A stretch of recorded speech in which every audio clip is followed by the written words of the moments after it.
एक गरीब लड़का जिसके पास कॉलेज का फीस भरने का भी पैसा नहीं था, बस अपने मेहनत के दम पे वो दुनिया का सबसे पावरफुल डे ट्रेडर बन गया।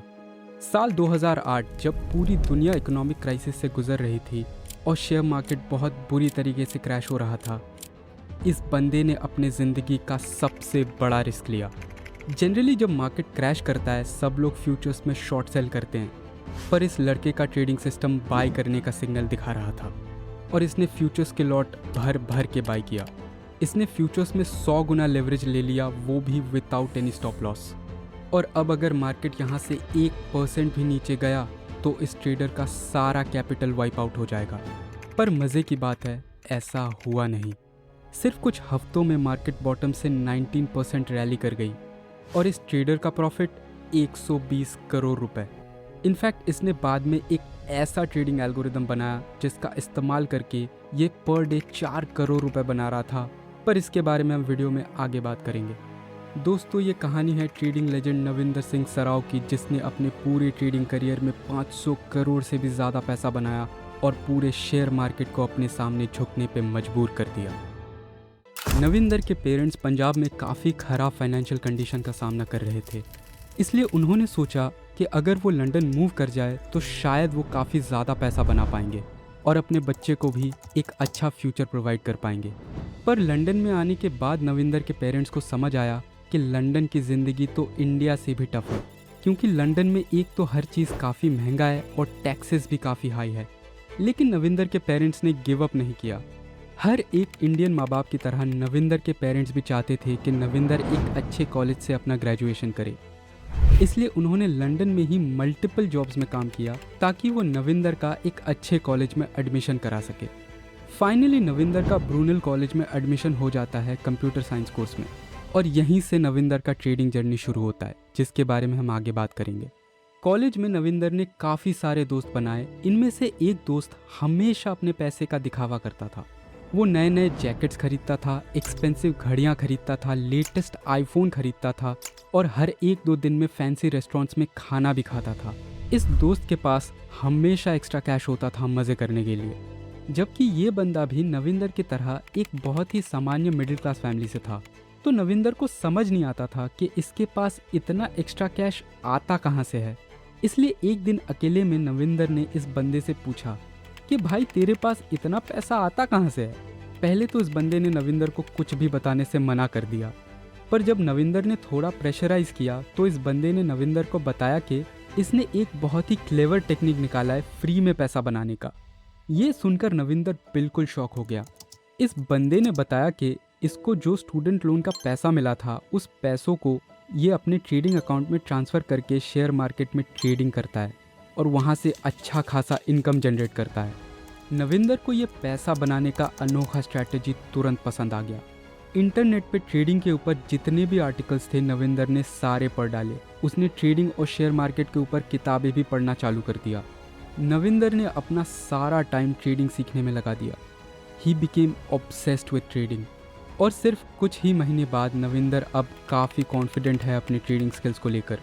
तो इसने भी अपने दोस्त की तरह स्टूडेंट लोन का पैसा अपने ट्रेडिंग अकाउंट में ट्रांसफ़र किया और ट्रेडिंग करना चालू कर दिया। पर नविंदर को बहुत ही जल्द रियलाइज़ हुआ कि वो अपनी ट्रेडिंग स्किल्स को लेकर काफ़ी ओवर कॉन्फिडेंट था, क्योंकि नविंदर शेयर मार्केट में अपने सारे पैसे हार गया। नविंदर अब बहुत ही बड़े प्रॉब्लम में था, क्योंकि उसने अपने पेरेंट्स के पीठ पीछे अपने स्टूडेंट लोन का सारा पैसा शेयर मार्केट में लगा दिया और वो पैसे हार भी गया। अब उसके पास कॉलेज का फीस भरने का भी पैसा नहीं था। हालांकि शेयर मार्केट के इस लॉस से ही नविंदर को कुछ ऐसा समझ आया जो कि उसे एक सक्सेसफुल ट्रेडर बनने में मदद करेगा, जिसके बारे में हम वीडियो में आगे डिस्कस करेंगे। फिलहाल नविंदर के पास बिल्कुल भी पैसे नहीं है, जिसके वजह से उसे लोकल रेस्टोरेंट्स में पार्ट टाइम जॉब करना पड़ा अपना कॉलेज का फ़ीस भरने के लिए। जैसे तैसे करके नविंदर ने अपने कॉलेज का फ़ीस भरा और अपना ग्रेजुएशन कंप्लीट किया। ग्रेजुएशन के बाद नविंदर ट्रेडिंग में अपना करियर बनाना चाहता था। उसे 9 to 5 जॉब शुरू से ही पसंद नहीं था, पर पेरेंट्स के प्रेशर की वजह से ना चाहते हुए भी नविंदर को एक मल्टीनेशनल कंपनी में ज्वाइन करना पड़ा। इस जॉब में नविंदर को सैलरी तो ठीक ठाक मिल रही थी, पर नविंदर खुश नहीं था। लेकिन फिर एक चमत्कार हुआ। ऑफिस में एक दिन लंच टाइम में नविंदर न्यूज़पेपर पलट रहा था कुछ शेयर मार्केट रिलेटेड न्यूज़ पढ़ने के लिए, और तभी उसे न्यूज़पेपर में एक ऐड दिखता है, wanted futures traders must work well under pressure. ये ऐड लंदन बेस्ड एक ट्रेडिंग फर्म फ्यूटेक्स का था। उन्हें नए ट्रेडर्स की तलाश थी। इस ऐड को पढ़ने के बाद नविंदर को मान लो भगवान ही मिल गया। नेक्स्ट डे नविंदर फ्यूटेक्स के ऑफिस गया और इस जॉब के लिए अप्लाई कर दिया। अब जनरली ट्रेडिंग फर्म्स किसी को आसानी से हायर नहीं करते, पर नविंदर का ट्रेडिंग के लिए इतना ज़्यादा पैशन फ्यूटेक्स वालों को अच्छा लगा, इसलिए उन्होंने नविंदर को तुरंत हायर कर लिया। इस ट्रेडिंग फर्म में नविंदर को रॉ मार्केट का एक्सेस मिला, जिसे प्रोफेशनल्स लैडर कहते हैं। लैडर बेसिकली एक लाइव इलेक्ट्रॉनिक लिस्ट है ओपन बाय सेल ऑर्डर्स का। जनरली रिटेल ट्रेडर्स के पास ऐसे चीज़ों का एक्सेस नहीं होता। वो मोस्टली चार्ट में कैंडलस्टिक पैटर्न्स ढूंढते हैं ट्रेड करने के लिए। नविंदर भी फ्यूटेक्स को ज्वाइन करने से पहले यही कर रहा था, पर इस लैडर ने नविंदर का किस्मत बदल दिया। नविंदर ने रियलाइज़ किया कि ये लैडर ही उसका असली ट्रेडिंग एज है। बस कुछ ही टाइम में नविंदर पैटर्न रिकग्निशन का मास्टर बन गया। अब उसके लिए ट्रेडिंग बिल्कुल एक वीडियो गेम जैसा था। नविंदर हर महीने लाखों और कभी कभी तो करोड़ों रुपए भी कमा रहा था ट्रेडिंग से। नविंदर डे ट्रेडिंग का किंग बन गया था और कंपनी में सभी उसकी रिस्पेक्ट करने लगे थे। पर अफसोस, नविंदर की ये खुशी ज़्यादा दिन नहीं टिकी। देखो, हर सक्सेसफुल ट्रेडर का एक ट्रेडिंग एज होता है, और नविंदर का ट्रेडिंग एज था अपने ओपोनेंट्स का ट्रेडिंग पैटर्न रिकग्नाइज करके उसका एडवांटेज लेना।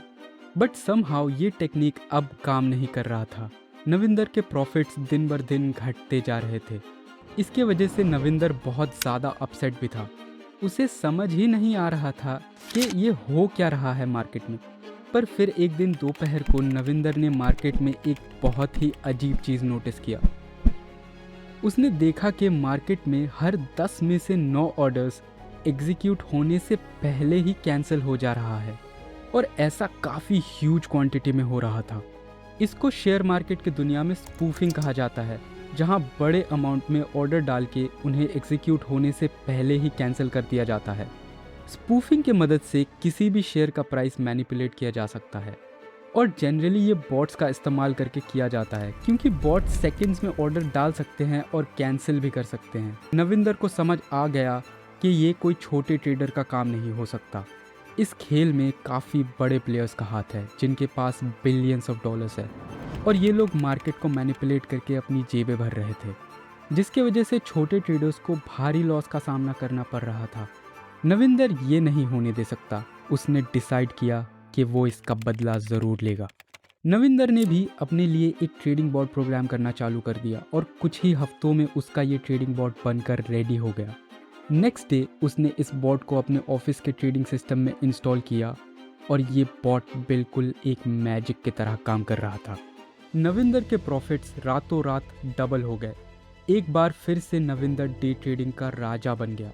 पर नविंदर का लालच दिन बर दिन बढ़ते ही जा रहा था, जिसके वजह से नविंदर के सामने अब एक बहुत बड़ा प्रॉब्लम खड़ा है। नए ट्रेडिंग बॉट के वजह से नविंदर का कॉन्फिडेंस अब 7वें आसमान पे था। वो अब पहले से भी ज़्यादा रिस्क वाले ट्रेड्स लेने लगा था, और वो भी हाई क्वांटिटी में, जो कि ऑब्वियसली फ्यूटेक्स के लिए काफ़ी डेंजरस था, क्योंकि अगर नविंदर का एक भी ट्रेड गलत चला गया तो ये ट्रेडिंग फर्म बैंकरप्ट हो सकता है। इसलिए फ्यूटेक्स का सीईओ नहीं चाहता था कि नविंदर हाई रिस्क ट्रेड ले, जिसके वजह से नविंदर और सीईओ के बीच में झगड़ा हो गया, और नविंदर ने गुस्से में आकर फ्यूटेक्स से रिज़ाइन कर दिया। अब तक नविंदर ने अपने लिए अच्छा खासा कैपिटल बना लिया था। उसे अब किसी भी ट्रेडिंग फर्म की ज़रूरत नहीं थी, इसलिए उसने फ्यूटेक्स जैसा ही एक सिमिलर ट्रेडिंग सेटअप अपने बेडरूम में लगाया और वहाँ से ही ट्रेडिंग करना चालू कर दिया। हालांकि मैं नविंदर के सेटअप को ट्रेडिंग सेटअप कह रहा हूँ, पर लिटरली ये एक पैसे छापने की मशीन है। नविंदर का प्रॉफिट दिन बर दिन बढ़ता ही जा रहा था, और जब आप ज़्यादा पैसा बनाते हो आपको हाई टैक्सेस का सामना भी करना पड़ता है। इसलिए नविंदर के सीए ने उसको एक क्लेवर स्ट्रैटेजी बताया, जो सारे बिलियनर्स यूज़ करते हैं हाई टैक्सेस से बचने के लिए। इस सीए ने बताया कि वो एक ब्रोकर को जानता है जो कि टैक्स हेवन कंट्रीज़ में नविंदर का ऑफशोर अकाउंट बनवा देगा। फिर नविंदर अपना सारा trading profit in offshore accounts में ट्रांसफ़र कर देगा। क्योंकि इन टैक्स हेवन कंट्रीज़ में टैक्स ना के बराबर है, इसलिए नविंदर हाई टैक्स पे करने से बच जाएगा।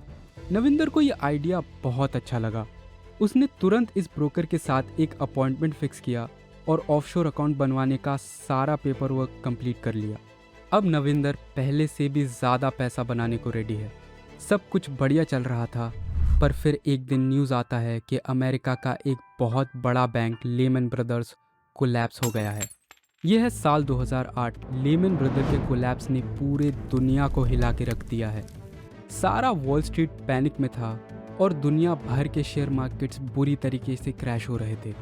एक के बाद एक न्यूज़ आ रहा था कि अमेरिका के और भी काफ़ी सारे बैंक्स कोलैप्स होने वाले हैं। फाइनेंशियल एक्सपर्ट्स का मानना था ये अमेरिका और कैपिटलिज्म का दी एंड है। नविंदर यही सब न्यूज़ अपने बेडरूम में बैठकर देख रहा था।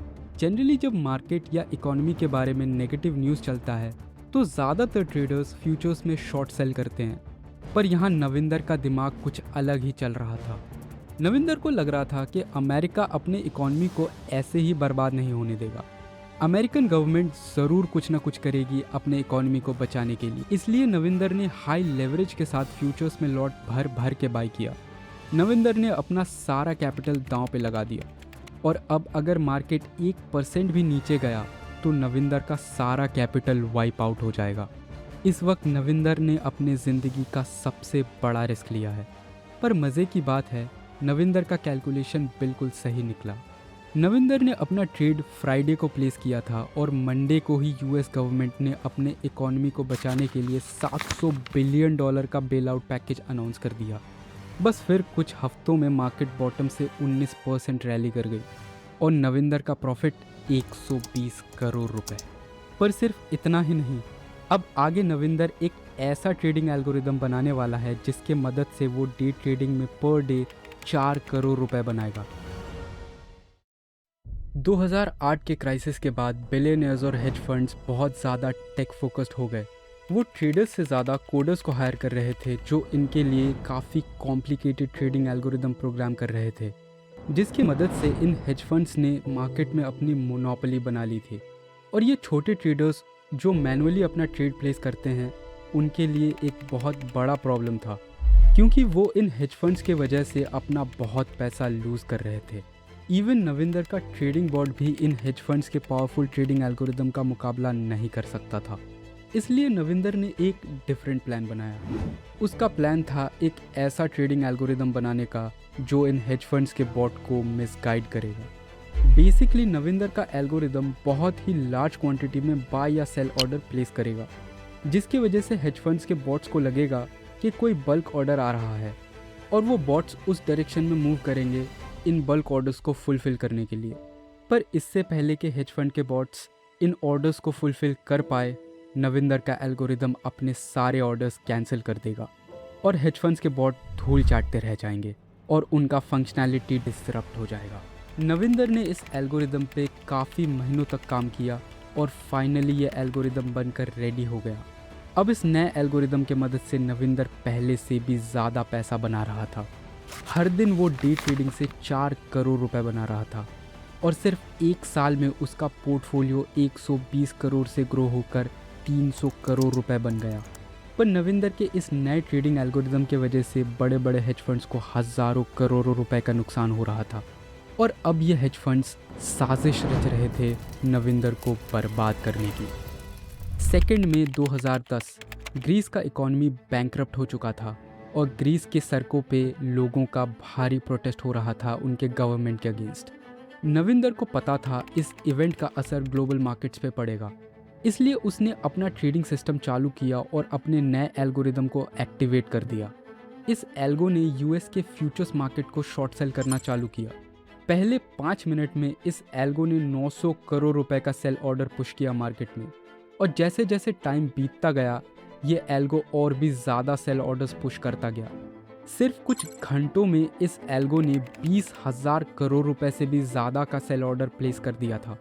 अब नविंदर अच्छे खासे प्रॉफिट पे बैठा हुआ था, इसलिए उसने अपना ट्रेडिंग सिस्टम बंद किया और बेडरूम से बाहर चला गया। नविंदर के एल्गो ने जितने सेल ऑर्डर्स डाले थे वो सारे स्पूफ ऑर्डर्स थे, मतलब उनमें से कोई भी ऑर्डर एग्जीक्यूट नहीं हुआ था। पर इस चीज़ ने मार्केट में सेल ऑर्डर्स का बबल क्रिएट कर दिया था, जिसके वजह से यूएस मार्केट क्रैश होने लगा था। सिर्फ 5 मिनट में यूएस मार्केट 10% क्रैश कर गया था और ये डाउन ट्रेंड रुकने का नाम नहीं ले रहा था। फाइनली शिकागो मर्केंटाइल एक्सचेंज को उस दिन का ट्रेडिंग सेशन बंद करना पड़ा यूएस मार्केट को बचाने के लिए। लोगों ने इसको फ्लैश क्रैश का नाम दिया, पर किसी को भी समझ नहीं आ रहा था कि ये फ्लैश क्रैश आखिर हुआ कैसे। ये यूएस इकोनॉमी के लिए एक बहुत बड़ा खतरा था। इसलिए कमोडिटी फ्यूचर्स ट्रेडिंग कमीशन, जिसको शॉर्ट में CFTC कहते हैं, उसने इस इंसिडेंट के ऊपर इन्वेस्टिगेशन करना चालू कर दिया। अब अगर आप लोगों को ऐसा लग रहा है कि इस फ्लैश क्रैश के पीछे नविंदर का हाथ था, तो मैं आपको बताना चाहूँगा कि उस दिन नविंदर का short position total short volume का 1% भी नहीं था। क्रैश के दिन सबसे ज़्यादा शॉर्ट सेल तो वॉल स्ट्रीट के हेज फंड्स ने किया था, और अगर CFTC को हेज फंड्स के खिलाफ एविडेंस मिल जाता है तो वॉल स्ट्रीट के सारे हेज फंड मैनेजर्स जेल जाएंगे। पर इस टाइम पे CFTC को कोई क्लियर डायरेक्शन नहीं मिल रहा था इस केस में। लेकिन फिर एक दिन CFTC के इन्वेस्टिगेटिंग ऑफिसर को एक एनोनिमस पर्सन का ईमेल आता है। ये ईमेल वाला बंदा क्लेम कर रहा था कि इसे पता है फ्लैश क्रैश के पीछे कौन था, और इस ईमेल में उस कल्प्रिट के एग्जैक्ट लोकेशन का गूगल मैप लिंक था। जब CFTC ऑफिसर ने इस लिंक पे क्लिक किया तो गूगल मैप वॉल स्ट्रीट का लोकेशन नहीं दिखा रहा था। ये लंदन में किसी के घर का लोकेशन दिखा रहा था। ये लोकेशन था नविंदर सिंह सराव के घर का। इसके बाद 2 साल CFTC ने नविंदर के खिलाफ एविडेंस इकट्ठे करने में लगा दिया। CFTC ने नविंदर के पूरे ट्रेडिंग हिस्ट्री को चेक किया, जहां उन्हें मल्टीपल टाइम्स मार्केट में स्पूफिंग करने का एविडेंस मिला। अब CFTC नविंदर को नहीं छोड़ने वाली थी। अप्रैल 2015 को UK पुलिस 2 FBI एजेंट्स के साथ नविंदर के घर जाती है और उसे अरेस्ट कर लेती है। नविंदर के ऊपर 22 फाइनेंशियल फ्रॉड के चार्जेस लगाए गए, जिनमें वायर फ्रॉड, मार्केट मैनिपुलेशन और स्पूफिंग जैसे चार्जेस भी शामिल थे। अब अगर कोर्ट में नविंदर के खिलाफ ये सारे चार्जेस प्रूफ हो जाते हैं तो उसे अपनी बाकी की पूरी ज़िंदगी जेल के सलाखों के पीछे गुजारनी पड़ सकती है। नेक्स्ट डे लंदन कोर्ट में नविंदर का केस प्रोसीड होता है और जज ने पूरे सुनवाई के बाद नविंदर को 40 करोड़ रुपए के बदले बेल ऑफर किया। पर नविंदर बेल के लिए 1 रुपए भी नहीं ला पाया, क्योंकि CFTC ने उसके सारे बैंक अकाउंट्स को फ्रीज कर दिया था। अब नविंदर को जेल जाने से कोई भी नहीं रोक सकता। नविंदर का केस चलते हुए 2 महीने हो चुका है और नविंदर अभी भी जेल के पीछे है। अब उसका डिप्रेशन दिन बर दिन बढ़ता जा रहा था। एक दिन जब उसका लॉयर उससे जेल में मिलने आया तो फ्रस्ट्रेशन में आकर उसने लॉयर को अपने ज़िंदगी का सबसे बड़ा सीक्रेट बता दिया। नविंदर ने बताया कि काफ़ी सालों से वो अपने ट्रेडिंग प्रॉफिट्स को ऑफशोर अकाउंट्स में ट्रांसफ़र कर रहा है अपने CA और एक ब्रोकर के मदद से। CFTC को अभी भी इन अकाउंट्स के बारे में पता नहीं था, इसलिए ये अकाउंट्स अब तक फ्रीज नहीं हुए थे। अगर नविंदर का लॉयर इस CA को कांटेक्ट करे तो वो बेल का 40 करोड़ रुपए आराम से अरेंज कर देगा और नविंदर जेल के बाहर खुले हवा में सांस ले पाएगा। पर जब नविंदर का लॉयर इस CA के ऑफिस गया तो उसका ऑफिस बंद था। लॉयर ने इस CA को फ़ोन करने का भी ट्राई किया, पर इस CA का फ़ोन स्विच ऑफ बता रहा था। बाद में नविंदर के लॉयर ने अपने सोर्सेज से पता किया कि ये CA और उसका ब्रोकर एक नंबर के कॉनमैन थे। इन्होंने नविंदर का कोई ऑफशोर अकाउंट खोला ही नहीं था। इन दोनों ने मिलकर नविंदर के ज़िंदगी की सारी कमाई अपने ऑफशोर अकाउंट्स में ट्रांसफ़र किया और अब ये दोनों कहीं गायब थे।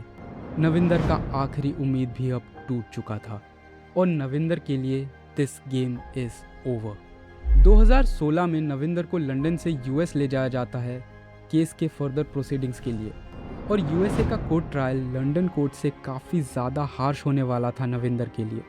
पर इससे पहले के ट्रायल US कोर्ट तक पहुंचता, नविंदर के लॉयर ने CFTC को एक अनोखा ऑफ़र दिया। ऑफ़र ये था कि नविंदर CFTC की मदद करेगा एल्गो ट्रेडिंग को समझने में और कैसे इसका इस्तेमाल करके बड़े फर्म्स मार्केट को मैनिपुलेट करते हैं। इस डेटा का इस्तेमाल करके CFTC US मार्केट्स को और ज़्यादा स्टेबल बना पाएगी, और बदले में CFTC US जज से रिक्वेस्ट करेंगे नविंदर के ईजी पेनल्टी के लिए। ट्रायल के दिन सारे सुनवाई के बाद US जज ने नविंदर को 1 साल हाउस अरेस्ट की सज़ा सुनाई उसके लंदन के घर में। फाइनली काफ़ी महीनों के बाद नविंदर अपने घर वापस आया अपने पेरेंट्स के पास। अनडाउटेडली नविंदर इस दुनिया का बेस्ट डे ट्रेडर है। एक लड़का जिसके पास अपने कॉलेज का फ़ीस भरने का भी पैसा नहीं था, उसने अपने बलबूते पे ट्रेडिंग करके करोड़ों रुपए कमाया, पर कुछ गलतियों की वजह से उसने अपना सारा पैसा लूज कर दिया। दोस्तों, नविंदर के इस कहानी से हमें एक चीज़ सीखने को मिलता है कि सिर्फ पैसा कमाना इम्पोर्टेंट नहीं है, आपको अपने पैसे को मैनेज भी करना आना चाहिए, वरना ये भूखी दुनिया आपसे आपके सारे पैसे छीन लेगी। दोस्तों, अगर आपको ये वीडियो अच्छा लगा तो मैं रिकमेंड करूँगा आप नेक्स्ट इस वीडियो को देखें।